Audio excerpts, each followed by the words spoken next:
Ang Pilipinas ipagpapatuloy daw ang pakikipag-engage sa Amerika. Hingil nga ho yan sa suspension ng foreign assistance. Brigada Sheila Matibag, i-brigada mo! Brigada!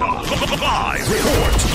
Tiniyak ng Department of Foreign Affairs o DFA na itutuloy nito ang pakikipag-engage sa gobyerno ng United States upang i-assess ang epekto ng kautusan ni US President Donald Trump sa temporary suspension ng foreign assistance. Ayon kay DFA spokesperson Maria Teresita Daza, naiintindihan ng kagawaran na pinag-aaralan ng US Department of State maging ng iba pang mga ahensya ng gobyerno sa Amerika na involved sa aid program ang kautusang ito ni Trump at kung paano ito makaapekto sa ugnayan ng parehong mga bansa. Sa naging phone conversation umano ni na Secretary of State Marco Rubio at DFA Secretary Enrique Manalo, binigyang diin ang kahalagahan ng Philippine-US Alliance. Tiniyak din umano ng mga ito ang commitment na pagtulungan ang pagpapalakas sa seguridad, ekonomiya at regional cooperation.